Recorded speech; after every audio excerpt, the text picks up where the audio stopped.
নমস্কাৰ বন্ধু বান্ধৱীসকল, মোৰ নতুন এটা ভিডিঅ'লৈ আপোনালোকক স্বাগতম জনাইছোঁ। আজি আপোনালোকক মই ধাতু দুৰ্বলৰ বিষয়ে জনাম আৰু ইয়াৰ বনৌষধৰ বিষয়ে মই ক'ম আৰু দেখুৱাম। দৰৱটো বনৌষধটো কেনেকৈ খাব লাগে তাৰ বিষয়ে আপোনালোকক জনাম। বস্তু কিবিধ মই দেখুৱাই দিম।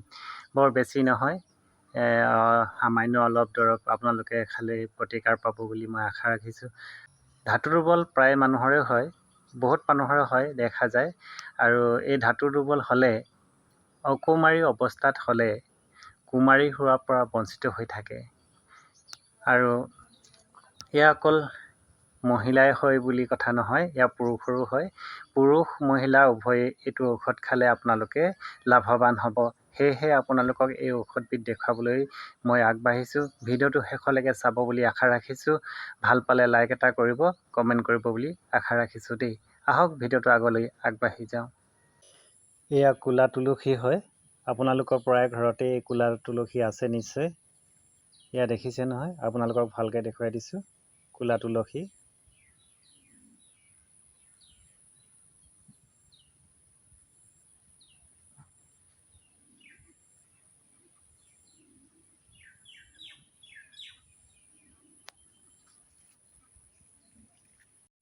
এই ক'লা তুলসীৰ শিপা লাগিব। সেই শিপা ল'লে মূল, যাক শিপা বুলি কওঁ আমি, ইয়াৰ কিছু অংশ লাগে। এয়া মই তুলসী এজোপা উঘলাই ল'লোঁ। এয়া মই তুলসীৰ শিপাখিনি ধুই আনিলোঁ। ইয়াক কাটি ল'ম এতিয়া। ধাতু ৰোগ হ'লে বহুতে প্ৰশ্ন হ'ব পাৰে লক্ষণটো কেনেকুৱা বুলি। লক্ষণটো হৈছে আপোনাৰ বগা পেচাব যাব।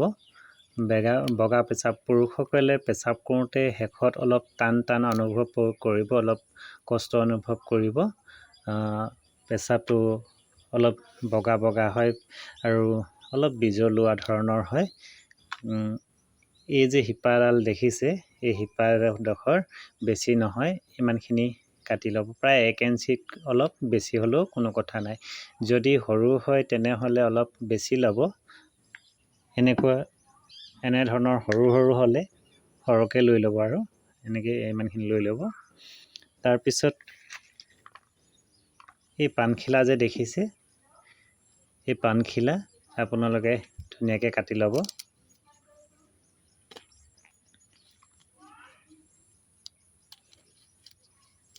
এনেধৰণে কাটি ল'ব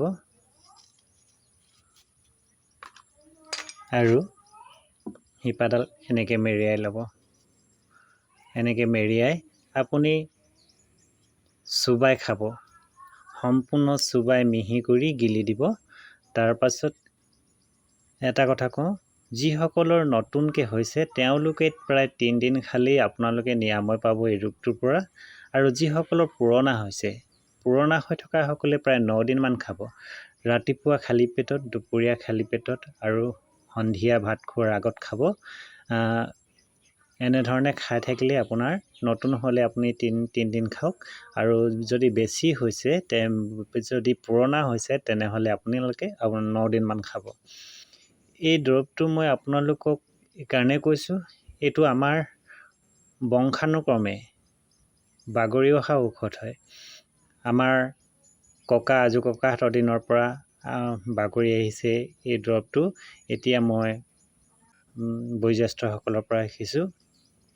আৰু এইটো মোৰ এবাৰ হৈছিলে, মই খাই এই প্ৰমাণ পাইছোঁ আৰু বেলেগকো দিছোঁ। বেলেগেও খাই প্ৰমাণ পোৱাৰ কাৰণে আপোনালোকলৈ মই ভিডিঅ'টো কৰি শ্বেয়াৰ কৰিছোঁ। আশা কৰোঁ আপোনালোকৰ যদি কাৰোবাৰ হৈছে তেনেহ'লে খাই ঔষধটো ভাল হ'ব। ঠিক আছে, আপোনালোকক এই ঔষধটো বৰ বেছি ক্ৰিটিকেল নহয়, বৰ কষ্টকৰো নহয়। আপোনালোকে সহজতে ক'লা তুলসী ঘৰতে পাব। আপোনালোকৰ প্ৰায় সকলো ঘৰতেই এই ক'লা তুলসী থাকেই। সেয়াৰ শিপা ল'ব আৰু পাণ ল'ব, এনেধৰণে যোগাৰ কৰি খাব। তাৰপিছত আপোনালোকক সকলোৱে সুস্বাস্থ্য কামনা কৰি আজি ভিডিঅ'টো ইমানতে সামৰণি মাৰিছোঁ।